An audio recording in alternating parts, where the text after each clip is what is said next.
अभी इसके ऊपर ही आप पानी डाल सकते हैं। Hello friends, welcome to oxygen garden corner. दोस्तों, मई का महीना बोगनवेलिया के लिए ग्रोथ और फ्लावरिंग का पीक टाइम होता है, लेकिन गर्मियां भी बहुत ज़्यादा होती है, सबसे ज़्यादा होती है। तो इस वीडियो में मैं आपको दूंगी एक परफेक्ट केयर रूटीन जो कि आपकी बोगनवेलिया को हेल्दी, ब्लूमिंग और मानसून के लिए रेडी बनाएगा।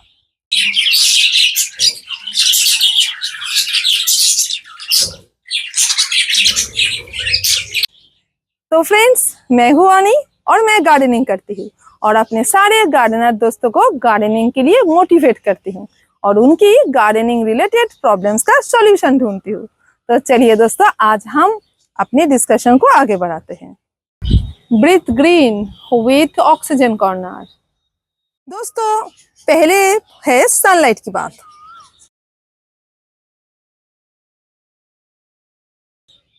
बोगनवेलिया प्लांट्स को सनलाइट बहुत पसंद है।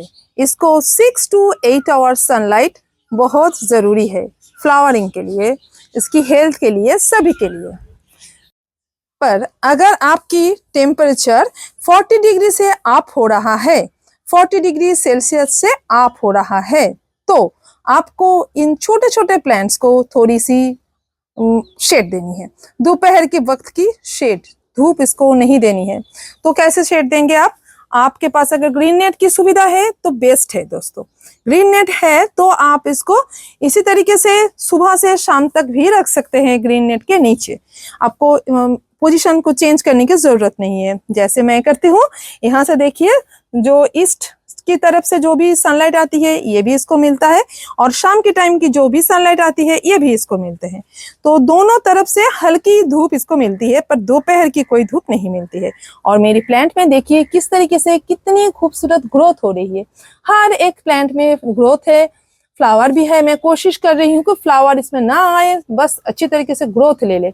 छोटा प्लांट है तो ग्रोथ बहुत जरूरी होता है। देखिए, नेक्स्ट है वाटरिंग की बात।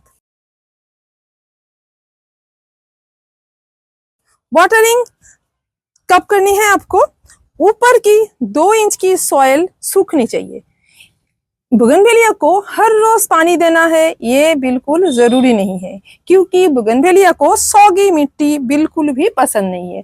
तो प्लांट की स्टेज के हिसाब से आपको वाटरिंग करनी होगी। जिस प्लांट की सॉइल देखना आप ऐसे भीगा हुआ है, ऐसे गीले सॉइल में बिल्कुल पानी नहीं जाएगा, पर ऐसे सूख गया है सॉइल 2 इंच तक तो इसमें पानी जाएगा। जब प्लांट में फ्लावर खिला है तो उसमें पानी की कमी बिल्कुल भी नहीं होनी चाहिए। अगर उसमें पानी की कमी हो गई तो फ्लावर इस तरीके से सूख के नीचे गिर जाएगा, क्योंकि इसमें एक दिन पानी स्किप हुआ था। तो बस यही हालत हो गई। पर जिसमें सिर्फ पत्ते हैं, इस वक्त फ्लावर नहीं है, तो उसमें एक बार पानी स्किप भी हो जाए तो भी कोई खतरा नहीं है। दोस्तों, अभी फर्टिलाइजर की बात। प्लांट में खूबसूरत फ्लावरिंग के लिए सनलाइट और प्रॉपर वाटरिंग के साथ आपको फर्टिलाइजर भी सही से देना बहुत जरूरी है। तो चलिए उसका भी बता देते हैं हम कि क्या क्या फर्टिलाइजर देनी चाहिए।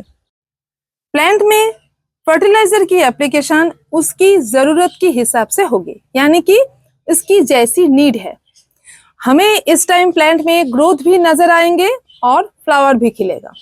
तो हमें किस प्लांट में ग्रोथ चाहिए और किस प्लांट में ग्रोथ के साथ फ्लावर भी चाहिए, ये हमको डिसीजन लेना पड़ेगा।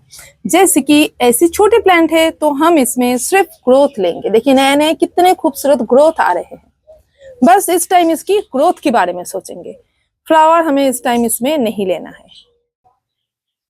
और ऐसे मैच्योर प्लांट में हमें ग्रोथ के साथ फ्लावर भी चाहिए, तो हम इस टाइम ज्यादातर फ्लावर की तरफ ही सोचेंगे। ग्रोथ जितना लेना था वो फरवरी से वो उसने ले लिया है। अभी अगेन ये ग्रोथ लेगा मानसून की टाइम, उस टाइम फ्लावर नहीं होगा, तो हम इस टाइम सिर्फ फ्लावर के बारे में ही सोचेंगे। तो फिर मैक्रो एलिमेंट्स में इस टाइम हम नाइट्रोजन को थोड़ा सा कम कर देंगे। कम या तो स्किप भी कर सकते हैं। तो नाइट्रोजन को छोड़ के फास्फोरस एंड पोटाशियम को चूज करेंगे। अभी हम वो सोर्स पोटाशियम के लिए और फास्फोरस के लिए ऑर्गेनिक भी कर सकते हैं या तो केमिकल कर सकते हैं, कुछ भी कर सकते हैं। और मैं दोस्तों आपको फर्टिलाइजर पे डिटेल वीडियो मैं अपलोड करूंगी जिससे आपको प्लांट में अच्छी फ्लावर मिल सके। अभी के लिए बस इतना कहूंगी मैं कि आप आपके हिसाब से कोई भी ऐसे एनपीके चूज कीजिए जिसकी कंपोजिशन में फास्फोरस एंड पोटेशियम ज्यादा होगा। और इस मैक्रो एलिमेंट्स के साथ आपको महीने में एक बार ह्यूमिक एसिड का एप्लीकेशन एंड 15 डेज में एक बार सीवीड का एप्लीकेशन, चाहे तो ग्रैन्युलर फॉर्म में कर सकते हैं और फिर लिक्विड फॉर्म में भी कर सकते हैं। इस टाइम जैसे कि बहुत अच्छी फ्लावरिंग करेगा अपना प्लांट, तो उसके लिए इसमें क्लोरोसिस की प्रॉब्लम भी आ सकती है। जो हेवी ब्लूमर प्लांट्स होते हैं उनमें इस टाइम क्लोरोसिस होने की बहुत खतरा होती है। तो फिर महीने में एक बार chelated iron and Epsom salt का एप्लीकेशन मस्ट है। अभी है प्रूनिंग की बात।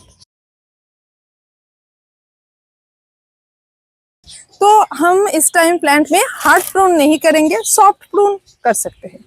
बहुत ज्यादा गर्मियां है तो हार्ड प्रून नहीं होगी। जैसे देखिए, मुझे इस प्लांट की शेप को थोड़ा सा सुधारना है। प्रूनिंग क्यों करते हैं हम? शेप को ठीक रखने के लिए। तो ये ऐसे ऐसे प्रून होगा। पर हाँ, सब टिप को एक साथ काटिएगा जरूर। ओके, अभी रिपोर्टिंग की बात। तो इस टाइम आप रिपोर्टिंग कर सकते हैं, पर मई जून में जब बहुत ज्यादा गर्मियां होगी या तो मई की एंड में मैं कहूंगी रिपोर्टिंग को स्किप कीजिए। अगर आपको करना ही है तो आप तुरंत कर लीजिए, जैसे मैंने कर दिया है। और इसको थोड़ा सा शेड में रखिए। किस तरीके से इसकी रिकवरी होनी चाहिए, रिपोर्टिंग के बाद की कैसे केयर करनी है, इस पे वीडियो ऑलरेडी अपलोड हो गई है। अगर नहीं देखा है आपने तो प्लीज जाके एक बार चेक करना, और मैं उसकी लिंक इसके डिस्क्रिप्शन बॉक्स में जरूर डाल दूंगी। अभी आगे आने वाली मानसून की प्रिपरेशन की बात। पहले हमें जो करना है, सब प्लांट की पॉट की ड्रेनेज को चेक करना है। दूसरा जो इम्पोर्टेंट काम है वो है सपोर्टिंग स्टिक देना। अभी बहुत ज्यादा तेज तूफान आएगा, बारिश आएगा, तो इसके लिए हमें सपोर्टिंग स्टिक देना है। एक जरूरी काम दोस्तों, इस टाइम हमें प्लांट में नीम की खली देना है, या तो हमें ट्राइकोडर्मा विरिडी इस्तेमाल। अभी पेस्ट की बात। इसमें इस टाइम मीलीबाग, एफिड्स, स्पाइडर माइट्स हो सकते हैं, तो इस पर नजर रखिए। और हर 15 से 20 दिन में एक बार नीम ऑयल का स्प्रे कर दीजिए। तो दोस्तों, अभी एक बहुत ही सिंपल एंड इम्पोर्टेंट टिप्स, जो कि है मल्चिंग। गर्मी के सीजन में मल्चिंग करना बहुत फायदेमंद होता है।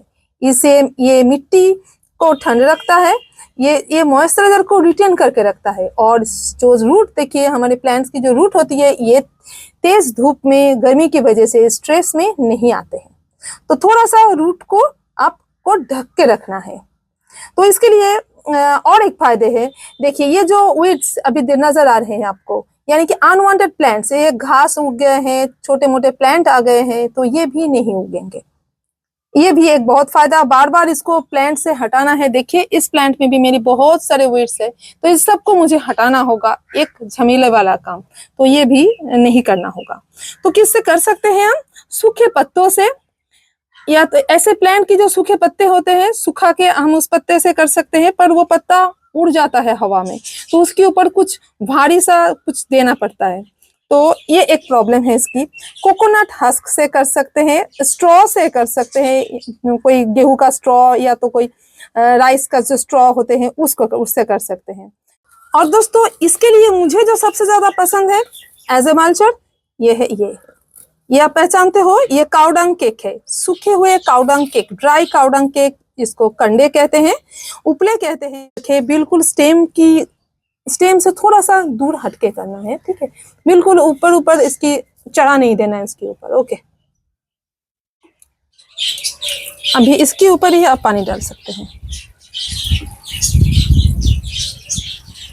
तो दोस्तों, अगर आप ये मे का केयर रूटीन फॉलो करते हैं तो आपका बोगनविलिया गर्मी में बहुत अच्छी तरीके से ब्लूम करेगा और उसके साथ ये ठीक से ग्रोथ भी लेंगे और दोस्तों मानसून के लिए भी अपना प्लांट प्रिपेयर हो जाएगा। तो आपको वीडियो अगर पसंद आई है तो फिर प्लीज़ लाइक शेयर ज़रूर करना और कमेंट भी ज़रूर करना है। और चैनल को अगर सब्सक्राइब नहीं किया है तो फिर प्लीज़ चैनल को सब्सक्राइब करें। Thank you. Happy gardening friends.